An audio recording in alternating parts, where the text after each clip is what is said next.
സിന്ധു നദിയുടെ പോഷക നദിയായ തലം നദിയിൽ ഇപ്പോൾ മിന്നൽ പ്രളയമാണ് ഉണ്ടായിരിക്കുന്നത്.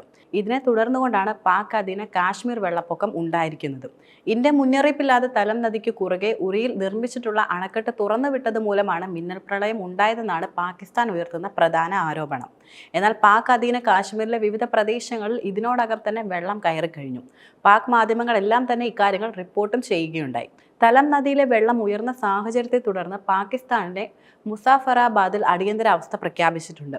അധികൃതരെ അറിയിക്കാതെ ഇന്ത്യ പെട്ടെന്ന് തലം നദിയിലേക്ക് വെള്ളം തുറന്നുവിട്ടതാണെന്ന് പാക് മാധ്യമങ്ങൾ റിപ്പോർട്ടും ചെയ്യുകയുണ്ടായി. മിന്നൽ വെള്ളപ്പൊക്കം ഉണ്ടായ സാഹചര്യത്തെ തുടർന്ന് ചിലയിടങ്ങളിൽ ജനങ്ങളെ മാറ്റി പാർപ്പിക്കുകയും ചെയ്തു. കൂടാതെ നദീതീരത്ത് നിന്ന് മാറി താമസിക്കാൻ നിർദ്ദേശവും നൽകിയിട്ടുണ്ട്. സിന്ധു നദീ ജല കരാർ മരവിപ്പിച്ചതിന് ശേഷമുള്ള ഇന്ത്യ കൈക്കൊണ്ട ആദ്യ പ്രധാന നടപടി കൂടിയാണിത്. പാകിസ്ഥാനെതിരെ നയതന്ത്ര തലത്തിൽ ഇന്ത്യ കനത്ത തിരിച്ചടി തുടരുന്നതിനിടയിൽ കൂടിയാണ് ഉരി ഡാം തുറന്നുവിട്ടുള്ള നിർണായക നീക്കം ഉണ്ടായിരിക്കുന്നതെന്ന് പറയുവാൻ കഴിയും. സിന്ധു നദീജല കരാർ താൽക്കാലികമായി നിർത്തിവെക്കാനുള്ള തീരുമാനം നടപ്പിലാക്കുന്നതിനായി കേന്ദ്ര സർക്കാർ ഔദ്യോഗിക വിജ്ഞാപനം പുറപ്പെടുവിച്ചിരുന്നു. മാത്രമല്ല, വ്യാഴാഴ്ച അത് പാകിസ്ഥാന് കൈമാറുകയും ചെയ്തു. കരാർ താൽക്കാലികമായി നിർത്തിവെച്ചിരിക്കുകയാണ്. സിന്ധു കമ്മീഷണർമാർ തമ്മിലുള്ള കൂടിക്കാഴ്ചകൾ, അതുപോലെ ഡേറ്റ പങ്കിടൽ, പുതിയ പദ്ധതികളുടെ മുൻകൂർ അറിയിപ്പ് എന്നിവയുൾപ്പെടെ എല്ലാ ഉടമ്പടി ബാധ്യതകളും ഫലപ്രദമായി താൽക്കാലികമായി നിർത്തിവെച്ചിരിക്കുകയാണെന്നും ഈ വിജ്ഞാപനത്തിൽ വ്യക്തമായി തന്നെ പറയുന്നുണ്ട്.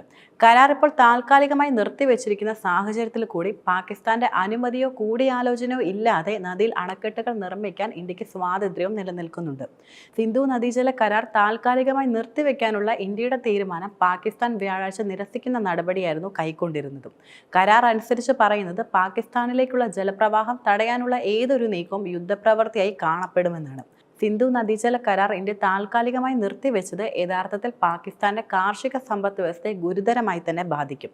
കൂടാതെ സുപ്രധാനമായ ജലഡേറ്റ പങ്കിടലിനെ തടസ്സപ്പെടുത്തുമെന്നും അതുപോലെ പ്രധാന വിള സീസണുകളിൽ ജലപ്രവാഹം കുറയ്ക്കുമെന്നുള്ള അഭിപ്രായം വിദഗ്ധർ മുന്നോട്ട് വെക്കുന്നുണ്ട്. ലോകബാങ്കിന്റെ മധ്യസ്ഥതയിൽ തന്നെ കിഴക്കൻ നദികളായ സത്ലജ്, ബിയാസ്, രവി എന്നിവ ഇന്ത്യക്ക്, പടിഞ്ഞാറൻ നദികളായ സിന്ധു, തലം, ചെനാബ് എന്നിവ പാകിസ്ഥാനും വീതിച്ചു നൽകുന്നതാണ് ഈ കരാറിൽ പ്രധാനമായിട്ടും ഉൾപ്പെടുന്നത്.